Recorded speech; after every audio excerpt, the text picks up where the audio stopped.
Sorry about that, ladies and gentlemen. We're not quite ready to start yet. We are going to be starting in just a moment, though. So we get our players ready, set, and ready to go.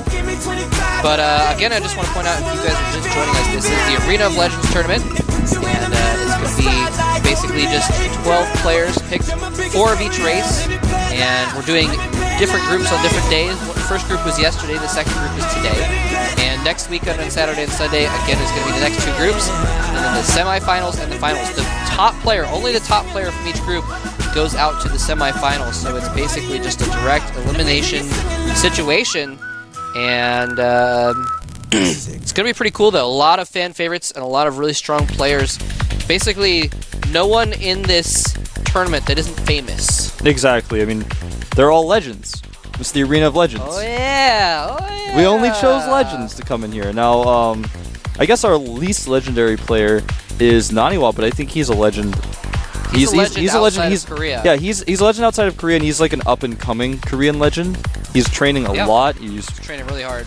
You know, I watched him play yesterday in the DreamHack. I won't spoil the results of that for anyone, but you know, you can see his improvements that he's making, and you know, he's gone link. Just take a look at our schedule here. Just want to show you guys this really quick. TricKsteR actually just disappeared. We're trying to find him. He actually vanished because he's a trickster. But yeah, you guys can take a look at our schedule. You guys know all this stuff.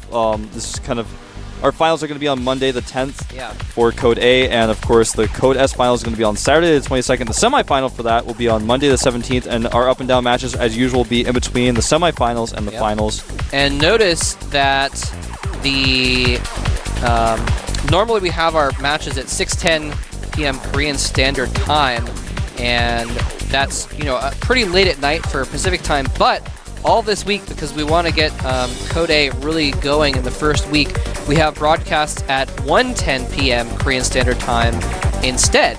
So what that means is that you can actually watch live GSL at 9 p.m. in California. Like, you can actually just like have dinner and then go watch GSL for a couple hours before bed if you want to. Even if you have like a quote-unquote normal schedule, like and sleep if you schedule, want to, all this week it's going to be early GSL. So definitely tune in live for that stuff. You do not want to miss it. if you don't want to go to bed, you can actually just keep watching, because Code S will be on afterwards. So Exactly. Usually there's like an hour or two in between, and then Code S on Tuesday and Wednesday. And there's even GSL on the weekends now with the Arena of Legends. That's what we're doing right now. Well, we don't really know the story yet, guys, but TricKsteR, he has vanished. We've got, everyone's out looking for him. Maybe he heard me talking about how he played the he didn't play until later on, and so he's like, oh, I don't have to play it.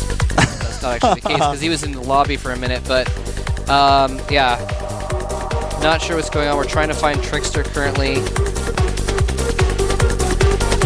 He's like Puck. He can just disappear and turn people into different shapes and stuff. Well, maybe he's got turn Marine King into a donkey. Maybe he's got the one ring and he can become invisible. And you know, he was actually standing at the game lobby, and then he was like, no, and he put the ring on and disappeared. And we're like, really? We need you to play this game right now, TricKsteR. The Golem Wizard's gonna go jump on him, and he's invisible, and she can like see the Golem Wizard trying to rip off the ring. TricKsteR, throw it into the right side of dual sight. He's like, no, I want the power for myself.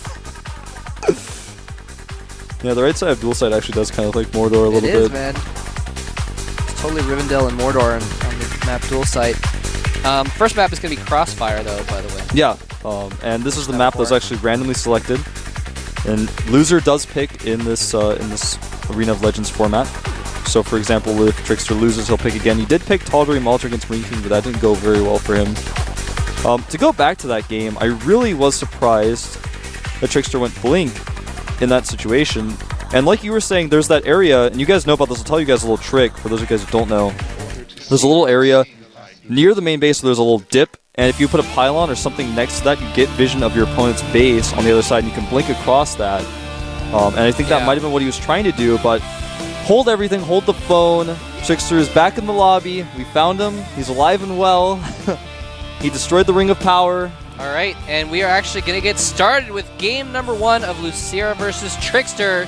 TricKsteR has everything on the line here. If he loses this match, he is out, so he needs to win right here. It's LosirA. We're going to find out in just a minute here at the Arena of Legends.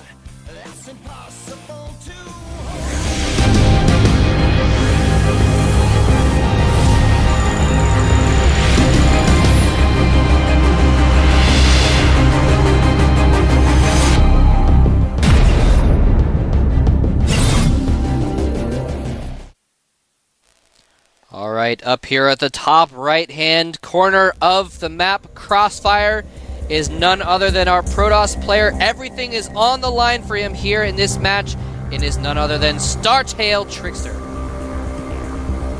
And down here at the bottom left-hand corner, the man who barely defeated TricKsteR 3-2 in Codas 2 seasons ago. One of the best Zergs in the world. Incredible miracles, LosirA. Yeah, he made it all the way to the finals just 2 seasons ago. Lost to his teammate and master, Nesty 4-0. Yep. And Nesty, you know, he looked pretty invincible, but we saw him have some faults just yesterday. And today, let's see what happens with LosirA. I think LosirA is actually even more steps and bounds above TricKsteR and Marine King than Nesty was against his opponents yesterday. I mean, I can't stress it enough. I think he's way, way the favorite. But like you said, you know, he has lost some games to these guys in the past, so it's entirely possible that they topple him here. Here's the thing, though. LosirA is actually 72%. He's actually won 72% of his game's career versus Protoss. Like, this is actually his best matchup. So the fact that TricKsteR could take games off him in the first place was actually pretty superb, but it's going to take everything TricKsteR has to win here. But again, I think he has it in him. He just needs to play a little bit better than they did against Marine King. Well, we're looking like we're going to have a speed link expand here from LosirA. Probe was trying to block a hatchery that wasn't going to be made. A little bit of harassment there. So it's going to be a speed link expand from LosirA. And double gas from TricKsteR being taken actually before core. This is a build that's becoming more popular for Protoss, as I've noticed. And usually when you see this, it's not necessarily Dark Temple or anything like that. It's actually just a 2 or 3 gate sentry expand where you have that extra gas to make sentries more quickly. And this is actually really cool. I like this new build. Yeah, it's very interesting. We're going to see how it plays out here. And yeah, we're going to see a speed link expand. And so LosirA, he got that expansion down as well. It's very important to get that extra hatchery up pretty early. It's kind of tempting. It depends on what you want to do, actually. I mean, with this build, you can also not get the hatchery, and then when your spawning pool pops, you have enough for a queen and some Zerglings, and you can start metabolic boost pretty quickly as well if you want to skip the Zerglings, that kind of thing. So LosirA not being as aggressive with this, almost doing it kind of defensively in a way, but now switching over and getting his economy going. Is that a block on the side of that core? Yeah, I'm not 100% sure I was looking at that. I think he needs a second zealot there. I think it might be a wall. We're going to find out pretty soon when these Zerglings arrive and he tries to run in there. Interestingly, LosirA mined some extra gas and then left just one. Oh, Zergling doesn't quite get in there. Oh, never mind. Zergling didn't make it. Sentry came out and saved the day. Zealot moved off point and moved out of the way, and Zergling just kind of ran around the side. But well, there's a full wall off. We did learn that. Okay, good stuff. It's always the hexes are taken up in strange ways. The graphics are just too good. The graphics, exactly. So even though that little cliff doesn't look like it does, it technically occupies that space. So anyway, Roach Warren going up for LosirA. He put his drones back in the gas. We're going to see a pretty quick Nexus. Do you think we're going to see him just get like 6 roaches and follow with speedlings? Yeah, we could see a roach speeding all in. It's entirely possible. He's droning up pretty heavily right now. He might go up to about 30 drones and just keep throwing roaches at LosirA until LosirA breaks. I mean, excuse me, at TricKsteR until TricKsteR breaks. And TricKsteR's actually following up with a Stargate. Starting to become clear why he took those gases a little bit faster than usual.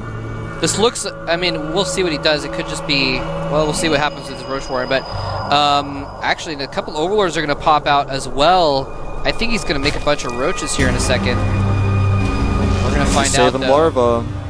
There the roaches go. Yeah, 4 roaches in production. Probably a couple more to follow. This looks a lot like his build. Remember when he busted out versus Alicia? Protosses were expanding off like half a century.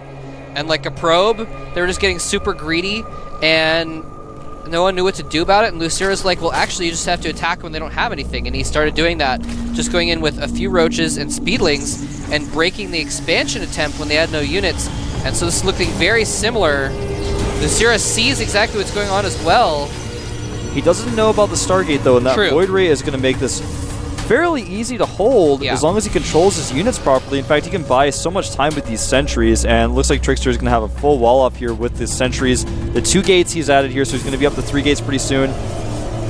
More speedlings being made here to rally behind this. He's got an evolution chamber on the way, and this is going to be hard to hold, but I think with good Void Ray control, he should be able to hold this. The Void Ray's been shown now. Here come the roaches. Yeah, it's going to take a while for those Void Rays to really kill everything, so he might be able to do some damage anyway. Here comes LosirA moving in there.